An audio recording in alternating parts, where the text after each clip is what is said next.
जोरों से कम हुआ है।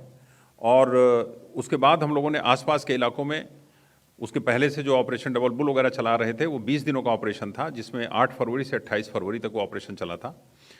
और उस ऑपरेशन में Dinesh Nagesia area commander arrest किया गया था। 10 बार मुठभेड़ हुई थी हम लोगों की।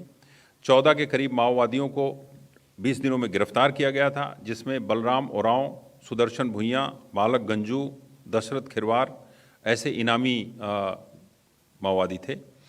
इसमें बरामदगी करीब 28 हथियारों की हुई थी, one of the great successes, जिसमें LMG एक मिली थी हम लोग को, जो कि बहुत ही हमारा इंपॉर्टेंट वेपन होता है। 3 इंसास उसमें रिकवरी हुई थी, SLR 8 हुई थी, सेमी ऑटोमेटिक वेपन 3, और .303 राइफल 9, और 315 राइफल जो .315 जिसको बोलते हैं, पब्लिक को भी इशू होती है, वो 2, कार्बाइन 1 और पिस्टल 1, 28 हथियार, सभी स्वचालित हथियार।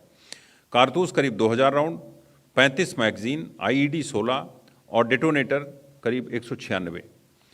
इन सारे अभियानों में पिछले 4 मई 2022 को प्रमुख माओवादी लाका पाहन मारा भी गया था। और मैं आपको ये भी बता दूं कि पिछले ये ऑपरेशन के कुछ पहले कुछ और बड़े माओवादी मारे गए थे। बुद्धेश्वर ओरांव, सनीचर सुरीन, मांगरा लुगुन, ये सब जो माओवादी थे वो अपने ऑपरेशंस में मारे गए थे। प्रमुख गिरफ्तारियों में, जैसा कि आप जानते हैं, प्रशांत बोस, पोलिट ब्यूरो मेंबर, जो 1 करोड़ का इनामी, उनको अरेस्ट किया गया था। प्रद्युमन शर्मा 25 लाख का इनामी, जिनको अरेस्ट किया गया था। रमेश गंजू 15 लाख के इनामी, उनको अरेस्ट किया गया। नंदलाल माझी, इस तरह से लिस्ट जो है काफ़ी लंबी है। जो मैंने नंबर बताया आपको, वो टोटल नंबर झारखंड में जो मैंने आपको बताया था, उसके तहत ये फिगर्स हैं। इसके बाद झारखंड के बाद हम आपको पूरा पहाड़ की जो सक्सेस हम लोगों की रही है, उसी के साथ साथ हम लोगों ने बिहार में भी बहुत बड़ा एक ऑपरेशन चलाया था, चकरबंधा। वहाँ पर भी फोर्सेस पहुँच नहीं पाती थी और कभी भी चकरबंधा को पूरी तरह से नक्सल मुक्त नहीं कहा गया था। यह क्षेत्र औरंगाबाद और गया जिलों में अवस्थित है।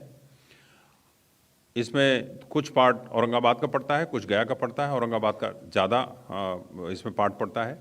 इसमें करीब 25 मई 2022 को एक फाइनल ऑपरेशन चलाया गया, जिसमें हम लोगों ने करीब 5 फॉरवर्ड ऑपरेटिंग बेस वहाँ पर स्थापित किए, और उन 5 फॉरवर्ड ऑपरेटिंग बेस को अपना मुख्य स्टेपिंग पॉइंट बनाते हुए हम लोगों ने चारों तरफ से इनके ऊपर प्रहार चालू किया।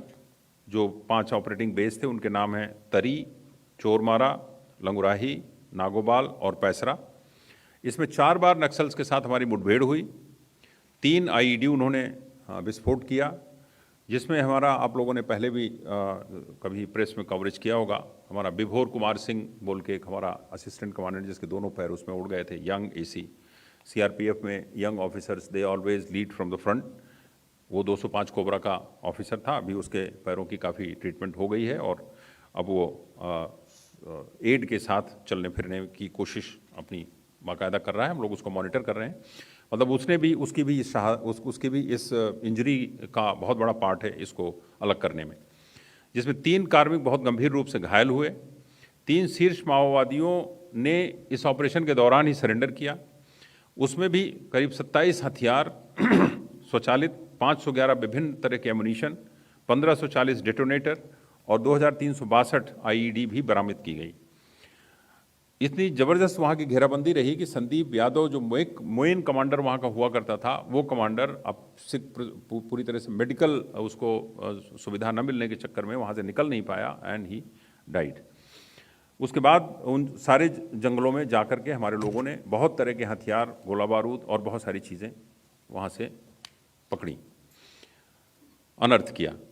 इसके अलावा और भी बिहार में कुछ और जो महत्वपूर्ण उपलब्धियां रही हैं। पिछले साल बिहार में करीब 4 नक्सल मारे गए थे। पंजाब ਦੇ ਵੱਡੇ ਪੱਧਰ ਦੇ ਉੱਤੇ ਨੌਜਵਾਨਾਂ ਨੂੰ ਟਾਰਗੇਟ ਕਰਕੇ ਉਹਨਾਂ ਦੇ ਮੁਕੱਦਮੇ ਦਰਜ ਕਰਕੇ ਉਹਨਾਂ ਨੂੰ ਦਿੱਲੀ ਦੀਆਂ ਜੇਲ੍ਹਾਂ ਵਿੱਚ माओवादियों को पकड़ा गया, जिसमें कुछ बड़े छोटी मोटी नहीं। Mithilesh Mahato, he is also bhikhari, rough estimates ਦੇ ਹਿਸਾਬ ਨਾਲ he is also 1 करोड़ इनामी, CCM member, ਦਿੱਲੀ ਦੀਆਂ ਵੱਖ-ਵੱਖ ਜ਼ਿਲ੍ਹਾ ਪੁਲਿਸ ਸਟੇਸ਼ਨਾਂ ਵਿੱਚ ਚੰਟੂ ਰਾਣਾ 15 लाख के इनामी, इस तरह से कुमार भारती, बजरी 26 जनवरी ਦੀ ट्रैक्टर परेड ਤੋਂ बाਅਦ बिहार को हम कह सकते हैं ट्रैक्टर परेड ਦੀ मेरिट्स ਤੇ डीमेरिट्स ਵਿੱਚ नहीं जाना चाहूंगा। ਉਹ बिहार ਕਿਉਂ में ਹੋਇਆ ਕਿ बहुत ਕਿਹਨੇ ही ਕਰਾਇਆ कम ਕਿਹਨੇ कहा जा सकता है ਕੀਤਾ यथार्थ ਪਰ ਇੱਕ था, ਗੱਲ कहीं ਅੱਛी नहीं। ਤਰ੍ਹਾਂ समझो अगर कि उनकी प्रेजेंस हो या ਜੇ ਆਪਾਂ ਸਾਰੇ एक ਮਿਲ ਕੇ extortionist ਉਹਨਾਂ गैंग के ਵਾਸਤੇ रूप में कहीं प्रेजेंस आवाज नहीं हो तो उठावांगे। इसके अलावा बिहार में बहुत बड़ी प्रेजेंस अब किसी की नहीं है। आते जाते हुए नक्सल्स कहीं अगर दिखाई पड़े तो पड़े, अदरवाइज अब ऐसी जगह बिहार में कोई नहीं है जहां फोर्सेस नहीं जा सकती। सिमिलरली उसमें झारखंड में भी कोई ऐसी जगह नहीं है जहां पर कि फोर्सेस अब नहीं जा सकती। बूढ़ा पहाड़ एक ऐसा इलाका था जहां नहीं जा सकता, आज उसका भी कब्जा हो गया है। इसके तहत मैं आप लोगों को अब ये भी बताना चाहूँगा कि छत्तीसगढ़ के दंडकार सी जिसमें बहुत सीरियस और कोर एरिया में जो कैंप लगाने की प्रक्रिया हम लोगों की चल रही थी, धीरे धीरे जो एरिया को हम लोग सॉफ्टनिंग कर रहे हैं, उसके तहत पिछले 2 सालों में करीब 19 फॉरवर्डिंग ऑपरेटिंग बेस हम लोगों ने लगाए हैं, जिसमें बहुत ही इंपॉर्टेंट जो 2-3 कैंप हुए हैं वो हैं एल्मागुंडा, पोटकपल्ली, मिनकापल्ली इत्यादि। इन इलाकों में आज के 2 साल पहले, 1 साल पहले, 3 साल पहले जाना ही ऑलमोस्ट असंभव था, लेकिन अब वहाँ पर जा कर के सिक्योरिटी फोर्सेज ने अपने कैंप लगा लिए हैं और ऑपरेशंस अनवरत चल रहे हैं। 2021 में करीब 5 माओवादी वहाँ मारे गए थे, 2022 में 7 माओवादियों को मारा गया है। इसमें भी बहुत सघन अभियान चलाए गए हैं, जिसमें सरेंडर और बहुत अधिक वहाँ पर माओवादी गिरफ्तार भी किए गए हैं। आत्मसमर्पण की संख्या भी काफ़ी अधिक है, जैसा कि मैंने आपको बताया पहले भी। करीब 27 हथियार और गोला बारूद और कारतूस वहाँ पर पाए गए हैं। अभी उस इलाके में अभी भी कोर एरिया कुछ ऐसे हैं जहाँ पर सिक्योरिटी फोर्सेस की प्रेजेंस बिना कैंप लगाए जाना मुश्किल है। फिर भी वहाँ की उपलब्धियाँ जो हैं उसमें आईईडी करीब